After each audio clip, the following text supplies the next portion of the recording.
À l'été 1843, les enquêteurs coloniaux espagnols découvrirent, dans les profondeurs d'une plantation sucrière cubaine, quelque chose qui défiait toute explication rationnelle. Un trône construit entièrement à partir des têtes tranchées de 11 contremaîtres blancs, toujours occupés par le cadavre momifié d'un esclave qui s'était proclamé roi de son propre royaume de sang. L'Ingenio San Rafael, dans la province de Matanzas, avait été le joyau de la couronne de l'empire sucrier espagnol, générant des millions en richesses coloniales grâce au labeur de 800 Africains, réduits en esclavage, qui travaillaient dans des conditions qui faisaient paraître l'enfer miséricordieux en comparaison. Mais lorsque les forces militaires parvinrent enfin à percer les défenses de la plantation après un siège de 3 mois, elles découvrirent une inversion complète de la société coloniale. D'anciens esclaves vivant dans les chambres du manoir, tandis que des blancs captifs travaillaient dans les champs de canne, tous gouvernés par un homme connu seulement sous le nom de numéro 17, qui s'était d'une manière ou d'une autre transformé de propriété brutalisée en souverain le plus redouté de l'histoire caribéenne. Ce qui rendait cette rébellion véritablement incompréhensible n'était pas seulement l'exécution systématique de chaque contremaître de la plantation, ni même la construction d'un trône à partir de leurs restes, mais la découverte que ce royaume d'esclaves avait fonctionné comme un gouvernement opérationnel pendant des mois, avec ses propres lois, sa monnaie et ses relations commerciales qui s'étendaient dans tout le monde souterrain caribéen. L'Église catholique déclara officiellement la plantation maudite après que des prêtres eurent rapporté que les têtes tranchées continuaient de chuchoter dans des langues inconnues longtemps après la mort, tandis que les autorités coloniales peinaient à expliquer comment un seul esclave avait réussi à organiser le soulèvement le plus sophistiqué de l'histoire des Amériques. Les rapports militaires décrivent des chambres rituelles où d'anciens esclaves pratiquaient des cérémonies mêlant traditions africaines et rites catholiques pervertis, toutes centrées sur le culte de leur roi mort qui semblait régner d'outre-tombe, avec une autorité qui terrifia même ses bourreaux espagnols. Les dossiers de cette affaire restent scellés à l'Archivo général de India à Séville, marqués d'avertissements stipulant que leur contenu est impropre à la consommation publique, en raison de leur potentiel à inspirer des soulèvements similaires dans tout l'empire colonial. Cette chaîne n'est pas pour tout le monde. Nous explorons les coins les plus sombres de l'histoire humaine, où le désespoir se transforme en quelque chose de bien plus dangereux qu'une simple rébellion. Si vous pensez pouvoir affronter la vérité sur ce qui se passe lorsque l'oppression pousse des êtres humains au-delà du point de rupture, abonnez-vous maintenant et activez la cloche de notification. Mais d'abord, dites-moi dans les commentaires, avez-vous déjà entendu des murmures à propos d'événements similaires dans l'histoire coloniale de votre région? Le matin du 15 mars 1843 se leva avec une chaleur oppressante qui semblait peser sur l'immense Ingenio San Rafael comme le poids du jugement lui-même. Selon les registres de la plantation conservés à l'Archivo national de Cuba, cet empire sucrier de 12 000 acres, dans la province de Matanzas, était devenu le joyau de la richesse coloniale espagnole, ces champs de canne sans fin s'étendant vers l'horizon comme des vagues vertes de misère humaine. L'air était saturé de l'odeur sucrée de sucre en ébullition et de quelque chose de bien plus sinistre, l'odeur de la peur qui avait imprégné chaque mur d'adobe, chaque chaîne de fer, chaque poteau de bois où le fouet avait inscrit des histoires de souffrance en sang séché. Ce que les registres méticuleux du contremaître capitaine Eduardo Mendoza avaient omis de consigner, toutefois, c'était que ce matin particulier marquerait le début du soulèvement le plus sauvage de l'histoire coloniale cubaine. À exactement 5h30 du matin, comme l'indiquent les registres de confession du père Miguel Santamaria, daté du 16 mars 1843, un esclave connu uniquement sous le nom de numéro 17, numéro 17, fut témoin d'un acte si brutal qu'il brisa à jamais les derniers fragments de son humanité. L'homme qui avait autrefois répondu au nom de Kwame, dans sa terre natale d'Afrique de l'Ouest, avait déjà enduré 6 années de déshumanisation systématique, son dos devenu une toile de cicatrices issue d'innombrables coups de fouet, son esprit brisé et reconstruit tant de fois qu'il en avait oublié le son de sa propre langue tribale. Mais rien, ni les marques au fer rouge sur sa chair, ni les chaînes qui lièrent ses chevilles, ni même les humiliations quotidiennes destinées à effacer toute trace de son ancienne identité, ne l'avaient préparé à ce qu'il allait voir dans la cour du contremaître ce matin fatidique. La victime était une jeune femme appelée la mulata Elena, à peine âgée de 16 ans selon le registre des esclaves, dont le crime n'avait été rien d'autre que de s'effondrer d'épuisement lors du quart de 18 heures de la veille au moulin. Ce qui se produisit ensuite tel que documenté dans le témoignage de 3 survivants interrogés par l'enquêteur colonial Don Tomás de Villanueva, dépassait toutes les limites de cruauté humaine que même le système impitoyable des plantations avait établi. Le contremaître Joaquín Herrera, un homme dont la réputation de sadisme lui avait valu le surnom de El Carnicero parmi les quartiers d'esclaves, décida que la faiblesse momentanée d'Elena exigeait une leçon qui résonnerait dans chaque recoin de la plantation. La punition qu'il imagina impliquait des méthodes si dépravées que le père Santa Maria refuserait plus tard de les consigner dans leur intégralité, notant seulement que le diable lui-même se serait détourné d'un tel spectacle. Alors que numéro 17 observait la vie s'échapper d'Elena dans une mare de sang et d'agonie qui sembla durer une éternité, quelque chose se déplaça au plus profond de sa conscience, quelque chose qui avait accumulé de la pression comme la vapeur dans les chaudières des sucreries pendant si longues années. Le son de son dernier cri ne s'éteignit pas avec sa mort, il sembla plutôt s'enfouir dans son crâne, se mêlant aux voix de chaque esclave mort dans des circonstances similaires, créant une symphonie de rage qui allait bientôt orchestrer la transformation de la plantation en charnier. Ni Herrera ni aucun des 11 autres contremaîtres ne réalisèrent, en regagnant leur tâche matinale, qu'ils venaient de créer leur propre bourreau, un homme qui allait bientôt découvrir que le seul langage que leur espèce comprenait réellement s'écrivait dans le sang et la terreur. Mais ce qui se produisit 3 nuits plus tard, lors de la fête de San José, révélerait que la transformation du numéro 17 avait libéré quelque chose de bien plus dangereux qu'une simple vengeance. Les 3 jours qui suivirent le meurtre d'Elena passèrent comme un rêve fiévreux à travers les champs de canne de l'Ingenio San Rafael, avec numéro 17 accomplissant ses tâches assignées dans la maison de cuisson, avec la précision mécanique d'un homme dont l'âme avait quitté le corps. Selon les registres de travail détaillés tenus par le contremaître adjoint Pablo Morales, la productivité de l'esclave avait en réalité augmenté durant cette période, un fait qui entrait plus tard Morales lorsqu'il réaliserait qu'il avait documenté la naissance d'un prédateur. Les autres esclaves commencèrent à remarquer des changements subtils dans le comportement de Dixet, la manière dont ses yeux suivaient désormais chaque mouvement des contremaîtres avec la patience calculatrice d'un chasseur, comment il avait commencé à se positionner stratégiquement lors des décomptes quotidiens, et, plus troublant encore, l'absence totale de peur qui jadis brillait dans son regard, chaque fois que le fouet claquait sur le dos de quelqu'un. Ce qu'il ne pouvait pas voir, c'était le catalogage méthodique qui se déroulait derrière ses yeux désormais morts, des notes mentales sur les rotations de garde, l'emplacement des armes, et les moments précis où chaque contremaître était le plus vulnérable. La transformation s'accéléra dans la nuit du 18 mars, lors de la célébration de la fête de San José à la plantation, moment où les contremaîtres s'autorisaient traditionnellement des rations supplémentaires de rhum, tandis que les esclaves étaient enfermés dans leur baraquement après le coucher du soleil. Comme l'atteste le journal personnel de l'administrateur Don Carlos Vázquez de Toledo, retrouvé des mois plus tard dissimulé sous les lames du plancher de son bureau saccagé, cette célébration particulière s'était transformée en une beuverie telle que la plupart du personnel blanc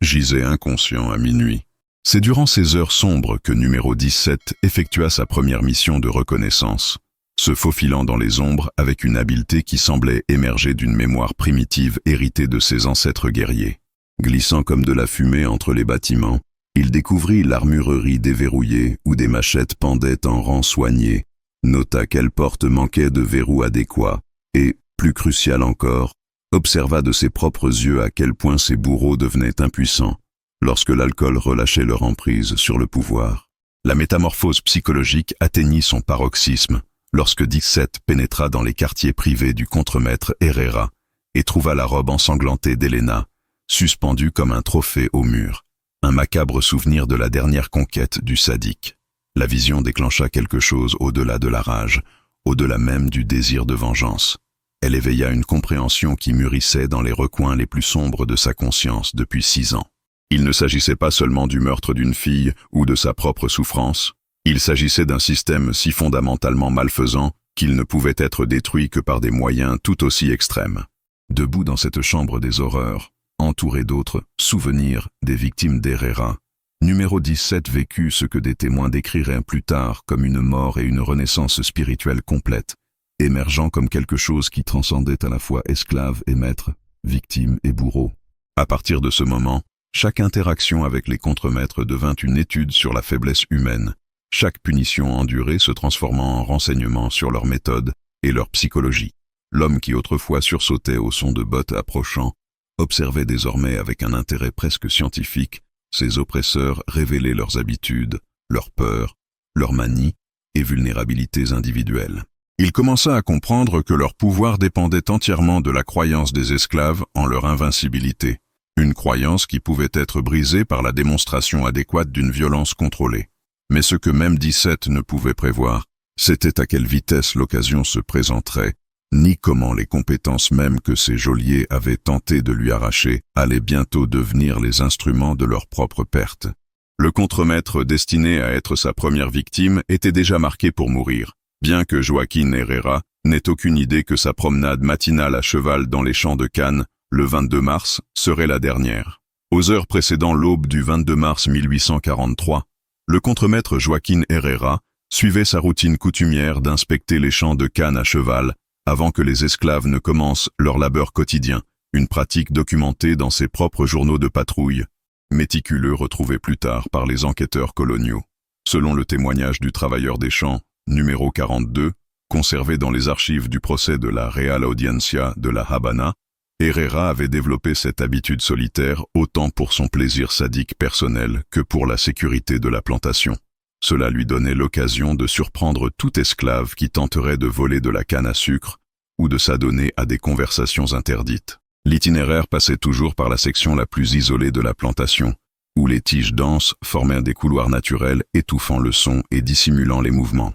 Ce que Herrera ne savait pas, tandis qu'il guidait son cheval sur les sentiers familiers ce matin-là, c'est que numéro 17 étudiait cette routine depuis 4 jours, chronométrant chaque détour, mesurant chaque distance, et se préparant pour l'instant où le prédateur deviendrait proie. L'attaque survint exactement à 5h47 du matin, selon la montre de poche retrouvée plus tard à côté du cadavre mutilé de Herrera, lorsque le cheval du contremaître se cabra soudainement et le projeta au sol après avoir trébuché sur une liane soigneusement tendue à travers le chemin étroit. Comme l'a documenté le rapport du père Santa Maria à l'évêque de la Havane, daté du 3 avril 1843, Herrera se retrouva face à face avec numéro 17, qui surgit des tiges de canne avec une machette de campagne brillant tel un éclair d'argent dans la brume matinale. Le premier réflexe du contremaître fut de chercher son pistolet, mais il découvrit que son arme avait mystérieusement disparu lors de sa chute. 17 avait passé des semaines à observer précisément où Herrera gardait son arme à feu et avait pratiqué les mouvements exacts nécessaires pour désarmer un homme à terre. Pour la première fois dans sa carrière de brutalité, Joaquín Herrera éprouva la terreur qu'il avait infligée à des centaines d'esclaves, et cette réalisation transforma ses traits cruels en un masque d'horreur absolue. Ce qui suivit, selon l'aveu détaillé que numéro 17 fournirait plus tard aux autorités coloniales, ne fut pas l'attaque frénétique d'un esclave devenu fou, mais bien une exécution méthodique, planifiée avec une précision chirurgicale. Chaque coup de machette était délibéré, conçu pour infliger une douleur maximale tout en maintenant la victime consciente le plus longtemps possible. Une technique qui reflétait les méthodes de torture qu'Herrera avait perfectionnées au fil des années de pratique. Les hurlements du contremaître résonnaient à travers les champs de canne comme les cris d'un oiseau exotique, mais la végétation épaisse étouffa le son avant qu'il n'atteigne les bâtiments principaux de la plantation. Comme l'indique le témoignage de l'esclave Maria Soldad,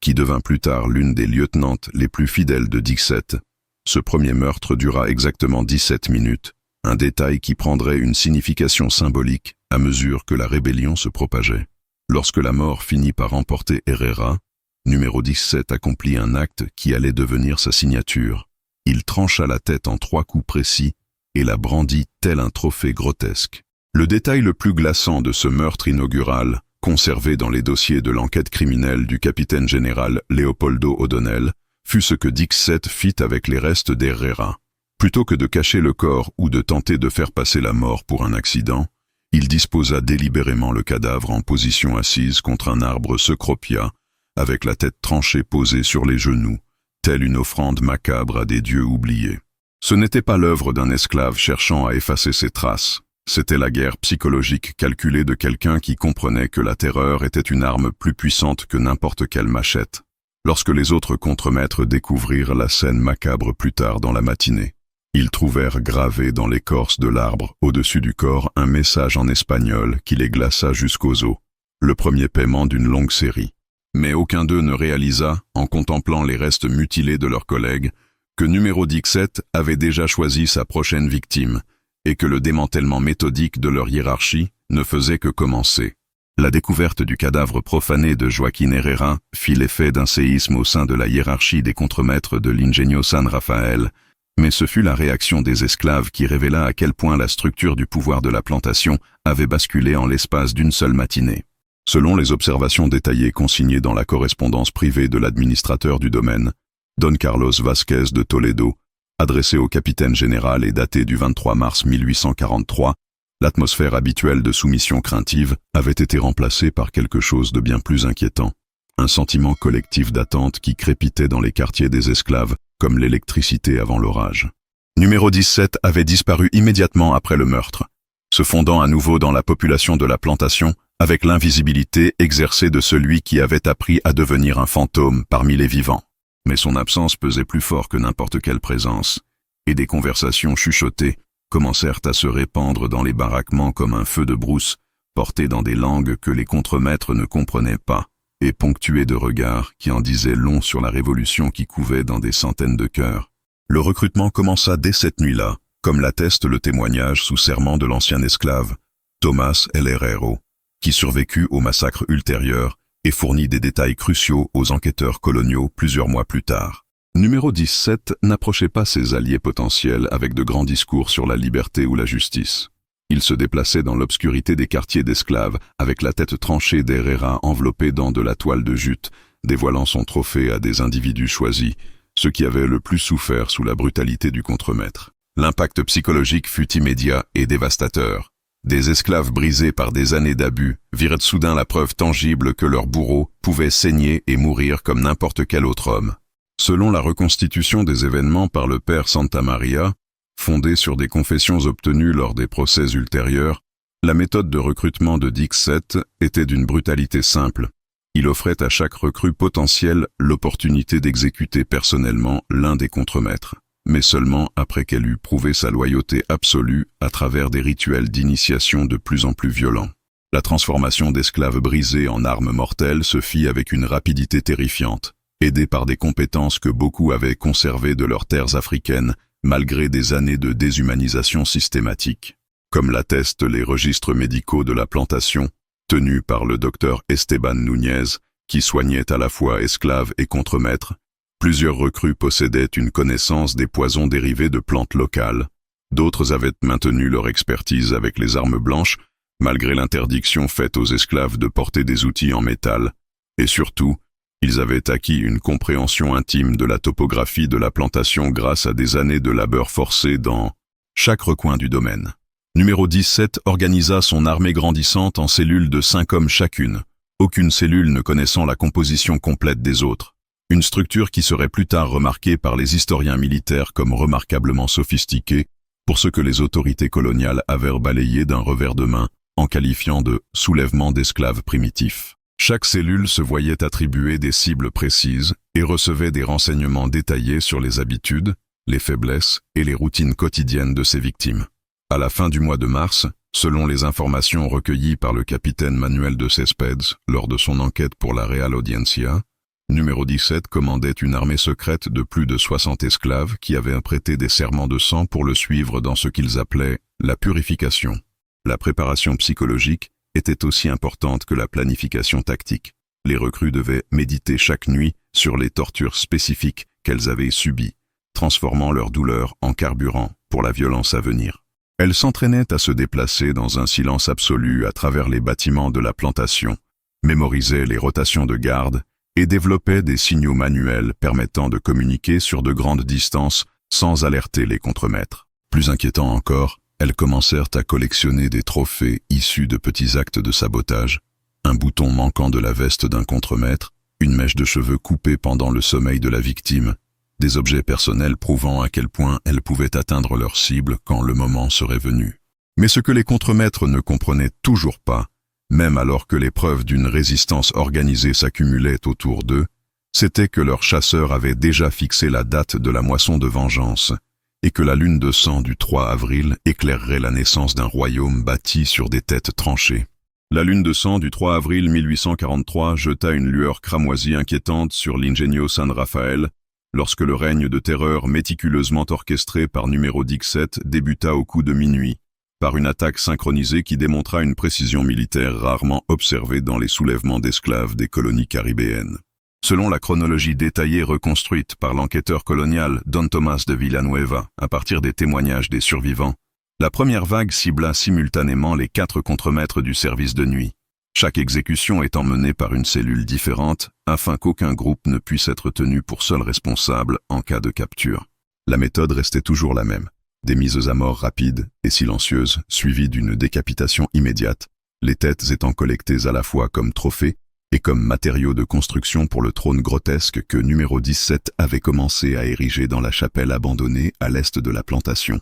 À l'aube, selon le récit horrifié du père Santa Maria adressé à l'évêque de la Havane, 4 nouvelles têtes avaient rejoint celle d'Herrera dans ce que les témoins décrivirent comme un autel macabre semblant palpiter d'une énergie malveillante à la lueur vacillante des bougies. La guerre psychologique s'intensifia au cours des jours suivants, comme le documente la correspondance de plus en plus frénétique entre l'administrateur du domaine Don Carlos Vázquez et le capitaine général Leopoldo O'Donnell, conservé à l'Archivo général de Indias à Séville. Chaque matin apportait de nouvelles horreurs. Les contremaîtres découvraient les têtes tranchées de leurs collègues, disposées en motifs cérémoniels autour de la plantation, toujours accompagnés de messages gravés en espagnol, promettant des destins encore pires aux survivants. Le personnel blanc restant commença à montrer des signes de détresse psychologique extrême, plusieurs demandant des mutations immédiates vers d'autres plantations, d'autres se barricadant dans leur quartier après le coucher du soleil. Ce qui rendait la campagne de terreur particulièrement efficace, c'était la connaissance intime par numéro 17 des peurs personnelles et des secrets coupables de chaque contremaître, des informations qu'il avait recueillies au cours de 6 années d'observation attentive tout en feignant d'être l'esclave parfait et soumis. Il utilisa ces renseignements pour élaborer des tourments personnalisés qui poussaient ses victimes au bord de la folie, avant même leur mise à mort effective. L'élimination systématique se poursuivit avec une précision d'horloger tout au long du mois d'avril, suivant une hiérarchie soigneusement planifiée qui commençait par les contremaîtres les plus brutaux et progressait vers ceux qui avaient montré ne serait-ce qu'une parcelle d'humanité envers les esclaves. Comme l'atteste la confession du contremaître Miguel Santana, obtenue quelques heures avant sa propre exécution, numéro 17 avait développé des rituels élaborés autour de chaque mise à mort, forçant ses victimes à confesser leurs crimes contre des esclaves précis avant de leur accorder la miséricorde de la mort. Les exécutions devinrent de plus en plus théâtrales. Certains contremaîtres furent retrouvés pendus aux mêmes arbres où ils avaient autrefois suspendu des esclaves désobéissants. D'autres furent découverts avec leur corps disposés de manière à reproduire les tortures qu'ils avaient infligées. Et d'autres encore disparurent tout simplement dans les champs de Cannes, ne laissant derrière eux que des taches de sang et des têtes tranchées qui viendraient plus tard orner le trône grandissant. Chaque mort était consignée dans un registre rudimentaire que numéro 17 tenait, écrit dans un mélange d'espagnol et de symboles que les érudits identifièrent plus tard comme du Yoruba, créant un récit de vengeance qui se lisait comme un évangile de rétribution. À la fin du mois d'avril, selon le recensement d'urgence mené par le commandant militaire le colonel Francisco Tacon, seuls 3 des 12 contremaîtres d'origine restaient en vie, et ils avaient été poussés à de tels extrêmes de paranoïa qu'ils étaient devenus, pour ainsi dire, prisonniers dans leur propre quartier, craignant de sortir même en plein jour. Les opérations normales de la plantation s'étaient complètement arrêtées. Les moulins à sucre restaient silencieux, et les champs de canne s'étaient couverts de broussailles, tandis que les partisans de numéro 17 parcouraient ouvertement le domaine, ne prenant même plus la peine de maintenir l'apparence de l'esclavage. Les contremaîtres survivants adressèrent des appels de plus en plus désespérés à la Havane pour obtenir une intervention militaire, mais leurs rapports, emplis de récits surnaturels et de descriptions de sauvageries impossibles, furent d'abord rejetés par les autorités coloniales qui les prirent pour les divagations d'hommes rendus fous par la fièvre tropicale. Ce que ces responsables ne comprenaient pas, c'était que numéro 17 avait accompli quelque chose de sans précédent dans l'histoire de l'esclavage caribéen. Il avait complètement inversé la structure du pouvoir d'une plantation entière sans aucun soutien extérieur, utilisant uniquement la rage canalisée de ses compagnons d'esclavage et une compréhension de la psychologie humaine qui frôlait le génie. Mais le véritable aboutissement de sa vision restait à venir, car la collection grandissante de têtes tranchées dans la chapelle abandonnée avait atteint le nombre précis requis pour construire le trône qui le transformerait d'esclave rebelle en quelque chose de bien plus terrifiant, le roi incontesté de son propre royaume de sang. La construction du trône commença dans la nuit du 1er mai 1843, dans les ruines de la Capilla de San Cristobal, une chapelle coloniale abandonnée qui avait été désacralisée des années plus tôt, après des rapports répétés d'occurrences surnaturelles que l'Église n'avait jamais officiellement reconnues. Selon les notes architecturales détaillées retrouvées dans les journaux privés du père Santa Maria, découverts lors de l'enquête ultérieure, numéro 17 avait choisi cet endroit avec une intention symbolique délibérée. L'autel où les colons espagnols avaient autrefois prié pour la bénédiction divine de leurs entreprises de traite d'esclaves allait désormais soutenir un trône bâti à partir des crânes de leurs descendants. Le travail s'effectua avec une précision rituelle, comme le décrit le témoignage de l'esclave témoin Isabel la Costurera, qui raconta comment Dixet arrangea chaque tête tranchée selon un schéma semblant suivre d'anciennes traditions royales africaines, créant un siège qui s'élevait à près de 2 mètres au-dessus du sol de la chapelle et commandait une vue sur l'ensemble de la plantation à travers les fenêtres en ruine du bâtiment. La construction du trône nécessitait 11 têtes au total, une pour chaque contremaître mort, avec le crâne de Joaquín Herrera servant de pièce maîtresse pour soutenir le dossier du siège où numéro 17 poserait ses épaules. Comme l'indiquent les dossiers d'enquête criminelle du capitaine Manuel de Céspedes, le positionnement de chaque crâne avait été déterminé en fonction du rang et de la cruauté de son ancien propriétaire, les têtes des contremaîtres les plus sadiques formant la base de la structure et celles de ceux qui avaient montré une clémence occasionnelle étant placées plus haut, de sorte que leurs orbites vides puissent témoigner du règne de leur nouveau maître. L'agent liant utilisé pour maintenir le trône était un mélange de sirop de canne à sucre et de sang prélevé sur les victimes, un détail qui horrifia les enquêteurs coloniaux lorsqu'ils découvrirent plus tard la formule consignée dans le journal rudimentaire de Dixet, accompagnée de diagrammes montrant qu'il avait planifié chaque aspect de la construction plusieurs semaines à l'avance. La cérémonie de couronnement eut lieu à l'aube du 3 mai, fête de la Sainte-Croix, dans ce que les témoins décrivirent plus tard comme une moquerie délibérée des traditions chrétiennes qui avaient servi à justifier des siècles d'asservissement africain. Selon le témoignage sous serment de Pedro El Carpintero, conservé dans les archives de la Real Audiencia, numéro 17 apparut devant ses partisans vêtus d'une cape confectionnée à partir d'uniformes de contremaîtres cousus ensemble et teints en cramoisi avec du sang. La couronne qui ornait sa tête avait été forgée à partir des chaînes de métal qui avaient autrefois entravé ses chevilles, martelées en un cercle grossier qui captait la lumière du matin comme un halo de vengeance. Lorsqu'il prit place sur le trône de crâne, ses partisans, désormais près de 200 esclaves venus de plantations voisines pour se rallier à sa bannière, exécutèrent ce que les observateurs coloniaux décrivirent comme une fusion de cérémonies tribales africaines et de rites catholiques, créant une nouvelle forme de culte plaçant leur libérateur au centre d'une religion de violence révolutionnaire. Le moment de la véritable transformation arriva lorsque numéro 17 prononça ses premiers mots en tant que roi autoproclamé d'Ingenio San Rafael, déclarant d'une voix qui résonna sur toute la plantation, avec une clarté surnaturelle, que l'ancien ordre avait été définitivement détruit et qu'un nouveau royaume était né de ses cendres. Comme le documente le témoignage du contremaître survivant Antonio Mendez, qui assista à la cérémonie depuis sa cachette dans le bureau de l'administrateur, le roi nouvellement couronné annonça une inversion totale de la hiérarchie de la plantation. Les anciens esclaves vivraient désormais dans la maison du maître tandis que les rares blancs survivants travailleraient aux champs, sous peine de mort. Les lois de ce royaume inversé étaient simples et brutales. Tout acte de défiance entraînerait une exécution immédiate.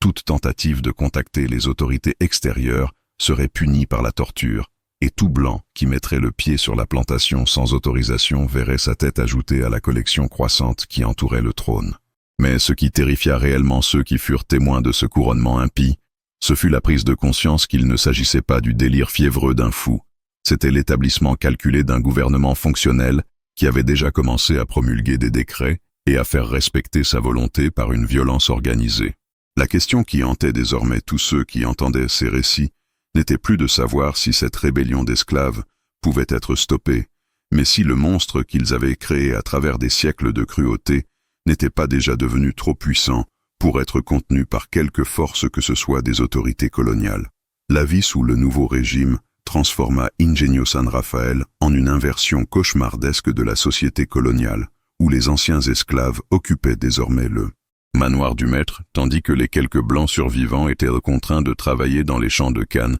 dans des conditions qui reflétaient et dépassaient souvent la brutalité qu'ils avaient autrefois infligée. Selon les observations détaillées consignées dans le journal secret de l'administrateur Don Carlos Vázquez, qui resta caché dans une chambre secrète sous son bureau pendant 3 semaines, le roi XVII gouvernait son domaine avec une combinaison de clémence calculée et de violence soudaine qui maintenait ses sujets dans un état d'incertitude permanente. Les anciens quartiers des esclaves furent abandonnés tandis que ses partisans s'installaient dans les plus beaux bâtiments de la plantation, dormant dans des lits autrefois réservés aux contremaîtres et dînant de mets délicats, jadis réservés aux maîtres blancs. Pourtant, cette redistribution du confort avait un prix. L'obéissance absolue aux décrets de plus en plus élaborés de leur roi, imposés par un réseau d'informateurs qui dénonçaient le moindre signe de dissidence ou de nostalgie de l'ancien ordre. Le système judiciaire du Royaume du Sang fonctionnait selon des principes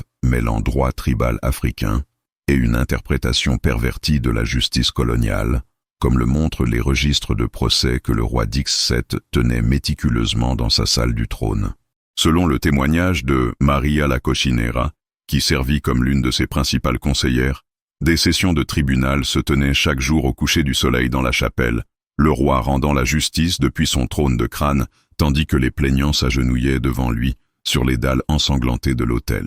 Les affaires les plus courantes concernaient des différends entre anciens esclaves au sujet de biens saisis à leurs anciens maîtres, des accusations de collaboration avec l'ancien régime, et des demandes d'autorisation d'exécuter des prisonniers blancs capturés lors de raids sur des plantations voisines. La justice était rapide et souvent brutale. Ceux jugés coupables de trahison envers la Révolution subissaient les mêmes tortures qu'eux-mêmes ou leurs maîtres avaient autrefois infligées, tandis que les fidèles recevaient des postes d'autorité et l'accès aux richesses restantes de la plantation. La transformation personnelle du roi au cours de cette période fut sans doute l'aspect le plus troublant de son règne, comme en témoigne le docteur Esteban Núñez, le médecin de la plantation, qui fut gardé en vie spécifiquement pour documenter les changements psychologiques survenus chez le chef rebelle. Selon les journaux médicaux secrets de Núñez, découverts des mois plus tard cousus dans la doublure de son manteau, le roi XVII avait développé une capacité presque surnaturelle à lire les motivations humaines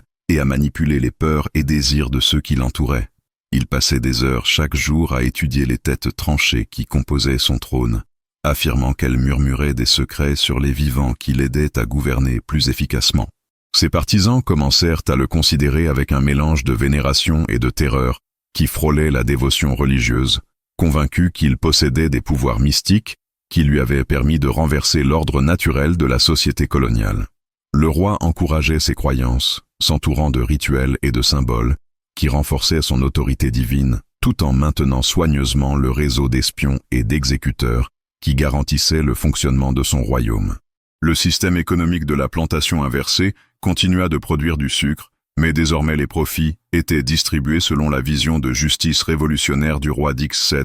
plutôt que de remplir les coffres coloniaux espagnols. Comme l'indiquent les registres financiers, qu'il exigeait de tenir avec une précision obsessionnelle, les esclaves affranchis recevaient un salaire pour leur travail, tandis que les blancs capturés travaillaient sans aucune compensation, leur production étant surveillée par d'anciens ouvriers des champs devenus contremaîtres dans la nouvelle hiérarchie. Le commerce avec l'extérieur se poursuivait grâce à un réseau de contrebandiers et de pirates indifférents aux arrangements politiques de leurs fournisseurs, ce qui permettait au Royaume du Sang de maintenir son indépendance même lorsque des rapports sur son existence commencèrent à parvenir aux autorités coloniales de la Havane. Mais sous la stabilité apparente de cette société révolutionnaire, des tensions couvaient, prêtes à mettre à l'épreuve la capacité d'un royaume fondé sur la vengeance à survivre à l'inévitable contre-attaque de l'Empire espagnol. Les éclaireurs postés aux frontières de la plantation avaient commencé à signaler une activité militaire inhabituelle dans les districts voisins, et tous, du roi assis sur son trône de crâne aux plus humbles anciens travailleurs des champs, comprenaient que leur expérience de justice révolutionnaire allait bientôt affronter son épreuve ultime. La réponse espagnole arriva à l'aube du 15 juin 1843, lorsqu'une force combinée de 400 soldats réguliers et 200 miliciens volontaires, commandée par le Colonel Francisco Tacón lui-même encercla Ingenio San Rafael dans une offensive coordonnée destinée à écraser la rébellion d'esclaves par une force écrasante. Selon les rapports militaires officiels déposés auprès du bureau du capitaine général à La Havane, les autorités coloniales avaient d'abord sous-estimé l'ampleur de la révolution du roi Dixit, s'attendant à trouver une bande désorganisée d'esclaves fugitifs plutôt que le royaume bien fortifié, né de 3 mois de planification et de préparation stratégique. Les assaillants découvrirent que la plantation avait été transformée en véritable forteresse, les champs de canne convertis en position défensive, les bâtiments renforcés avec des armes capturées et un réseau de tunnels souterrains permettant aux défenseurs de se déplacer invisiblement entre différents points stratégiques. Plus stupéfiante encore fut la découverte que le roi Dixit ne commandait pas seulement les esclaves originels de la plantation, mais aussi des centaines de combattants ayant fui les domaines voisins pour rejoindre sa révolution, créant ainsi une armée que les services de renseignement coloniaux avaient gravement sous-estimée. La bataille commença par un tonitruant barrage d'artillerie visant la chapelle où le roi Dixit tenait court. Mais le chef rebelle avait anticipé cette stratégie et avait évacué sa salle du trône quelques heures avant le début de l'attaque. Comme le documente le mémoire du lieutenant Diego Fernandez, publié des années plus tard dans la Gaceta de Madrid, les forces espagnoles se retrouvèrent face à un ennemi qui semblait surgir du paysage lui-même. Les rebelles émergeaient de positions dissimulées dans les champs de canne, attaquaient les lignes de ravitaillement depuis des tunnels cachés et utilisaient des tactiques de guérilla qui transformaient chaque bâtiment et chaque champ en site potentiel d'embuscade. Le roi lui-même apparut en plusieurs points du champ de bataille, se déplaçant dans la plantation avec une agilité surnaturelle, portant une couronne de chêne et une cape flottant comme des ailes trempées de sang. Sa présence sur le champ de bataille semblait inspirer ses partisans à des actes de bravoure suicidaires, d'anciens esclaves chargeant les positions espagnoles armés de machettes et d'outils agricoles, tout en poussant des cris de guerre dans des langues que les soldats ne pouvaient comprendre. Le tournant survint lorsque le roi Dixit prit la décision stratégique de se replier dans la chapelle et d'y livrer son dernier combat depuis le trône de crâne, qui était devenu le symbole de son royaume révolutionnaire. Selon le témoignage oculaire du père Santa Maria, qui accompagnait les forces espagnoles en tant qu'aumônier militaire, le roi rebelle comprenait que la victoire était impossible face à des forces aussi écrasantes, mais il était déterminé à créer une légende qui inspirerait les générations futures de combattants de la résistance. L'assaut final contre la chapelle fut l'affrontement le plus sanglant de toute la campagne. Les troupes espagnoles durent avancer sur un sol couvert des corps des rebelles morts, en défendant le trône de leur roi. Lorsque les soldats finirent par enfoncer les portes de la chapelle, ils trouvèrent le roi Dixit assis calmement sur son siège macabre de pouvoir, entouré de ses plus fidèles partisans qui avaient choisi de mourir plutôt que de renoncer à leur liberté chèrement conquise. La fin survint exactement à 15h47, selon le rapport officiel du colonel Tacón, lorsque le roi Dixit se leva de son trône pour la dernière fois et fit face à ses exécuteurs avec une dignité que même ses ennemis reconnurent plus tard dans leur correspondance privée. Ces dernières paroles, consignées par de multiples témoins et préservées dans les archives coloniales, furent prononcées dans un espagnol parfait. Vous pouvez tuer le roi, mais le royaume vit à jamais dans le cœur de ceux qui refusent de plier le genou. La décharge de mousqueterie qui mit fin à sa vie marqua aussi la destruction de la plus réussie des rébellions d'esclaves de l'histoire cubaine. Mais le trône de crâne survécut intact à la bataille. Il fut découvert quelques heures plus tard par des soldats espagnols, trop terrifiés pour le démanteler, qui se contentèrent de sceller la chapelle à jamais. Dans la mort, le roi Dixit avait accompli quelque chose d'encore plus puissant que sa révolution. Il avait créé un symbole de résistance qui entrait le système colonial espagnol pendant des générations, prouvant que même la hiérarchie la plus oppressive pouvait être renversée par quelqu'un ayant la vision et la détermination de transformer la souffrance en force. Mais le mystère qui troublerait les historiens pendant des siècles serait le sort des centaines de rebelles qui disparurent tout simplement lors de la bataille finale, ne laissant derrière eux que des vêtements vides et la question persistante de savoir si le royaume du sang avait réellement pris fin, ou bien s'il s'était simplement transformé en quelque chose d'encore plus dangereux. Les conséquences de la révolution du roi Dixit ébranlèrent tout le système colonial espagnol, obligeant les autorités à affronter la terrifiante réalité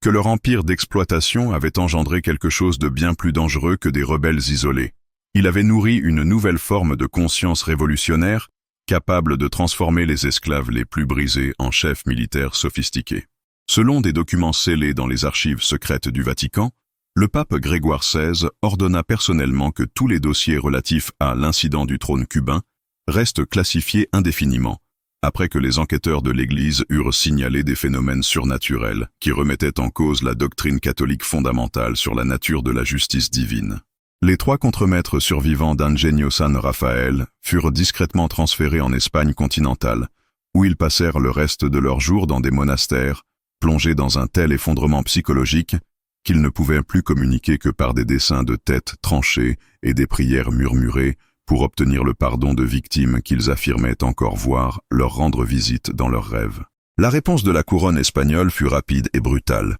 Plus de 2000 esclaves à travers Cuba furent exécutés lors de pendaisons massives destinées à empêcher toute tentative de reproduire le succès du roi Dixit, tandis que de nouvelles lois furent promulguées, rendant passible de mort la simple possession d'outils tranchants par des Africains réduits en esclavage. Pourtant, malgré ces mesures extrêmes, des rapports d'insurrection similaires commencèrent à apparaître dans toute la Caraïbe quelques mois seulement après la chute de la plantation, suggérant que la nouvelle de la révolution du roi esclave s'était propagée à travers des réseaux clandestins que les autorités coloniales ne purent jamais totalement infiltrer. La plantation elle-même fut abandonnée définitivement, le gouvernement espagnol vendant la terre à l'Église catholique pour le prix symbolique d'un peso, à condition qu'elle ne soit jamais plus utilisée à des fins agricoles. Les habitants de la région rapportent encore aujourd'hui d'étranges sons provenant de la chapelle scellée, où le trône de crâne fut découvert, amenant de nombreux historiens à croire que le site n'a jamais été véritablement purifié des forces obscures que le roi Dixit aurait éveillées durant son règne bref mais terrifiant. Peut-être que l'héritage le plus troublant de cette affaire réside dans son influence sur les rébellions d'esclaves ultérieures à travers les Amériques. Des historiens militaires ont identifié des innovations tactiques et des techniques de guerre psychologique inaugurées par le roi Dixit dans des insurrections allant d'Haïti au Brésil, suggérant que ces méthodes se seraient transmises à travers d'immenses distances et barrières linguistiques par des canaux qui restent mystérieux à ce jour. La question qui continue de hanter les chercheurs de cette période est de savoir si le roi Dixit n'était qu'un individu exceptionnellement intelligent qui avait compris comment transformer le désespoir en arme, ou si sa transformation représentait quelque chose de bien plus fondamental dans la nature humaine lorsqu'elle est poussée au-delà de toute limite raisonnable. Des psychologues modernes ayant étudié les documents disponibles relèvent des parallèles inquiétants entre son profil psychologique et celui d'autres figures historiques qui réussirent à renverser totalement des structures de pouvoir établies grâce à l'application systématique de la terreur et de la violence stratégique. Mais le plus grand mystère demeure sans réponse, le sort des centaines de rebelles qui disparurent tout simplement lors de la bataille finale, ne laissant derrière eux que des vêtements vides et des armes, mais aucun corps que les forces espagnoles auraient pu compter parmi leurs victimes. Le folklore local affirme que ces combattants ne sont pas morts, mais se sont transformés en toute autre chose, devenant les gardiens d'un esprit révolutionnaire qui continuerait d'influencer les mouvements de résistance à travers l'Amérique latine. Certains historiens rejettent ces récits comme une mythologie romantique, mais d'autres soulignent le fait documenté que des disparitions similaires se produisirent lors d'autres grandes insurrections d'esclaves, suggérant un schéma que l'analyse historique conventionnelle n'a pas encore expliqué. La chambre scellée sous la chapelle, dont les ingénieurs espagnols rapportèrent qu'elle s'enfonçait bien plus profondément dans la terre que ne le ferait une fondation ordinaire, n'a jamais été entièrement explorée, nourrissant les spéculations persistantes sur les secrets que le roi Dixit aurait pu dissimuler dans les profondeurs de son royaume sombre. Qu'en pensez-vous? Qu'est-il arrivé à ces rebelles disparus? Avez-vous rencontré des récits similaires de disparitions mystérieuses lors d'insurrections historiques dans vos propres recherches? Partagez cette vidéo si vous croyez que ces histoires de résistance, longtemps étouffées, méritent d'être racontées. Et n'oubliez pas d'appuyer sur le bouton « J'aime » si cette plongée dans l'horreur coloniale a ouvert vos yeux sur les brutalités cachées de notre passé. Abonnez-vous et activez la cloche de notification, car nous ne faisons que commencer. La semaine prochaine, nous enquêterons sur le cas de la mine d'argent bolivienne, où des travailleurs réduits en esclavage auraient découvert quelque chose dans les tunnels les plus profonds qui poussa les contremaîtres espagnols à la folie et au suicide. D'ici là, souvenez-vous que les plus grands monstres de l'histoire sont souvent créés par les systèmes même qu'ils finissent par détruire, et que parfois la seule différence entre victime et bourreau, c'est l'opportunité et le désespoir poussés au-delà de l'endurance humaine.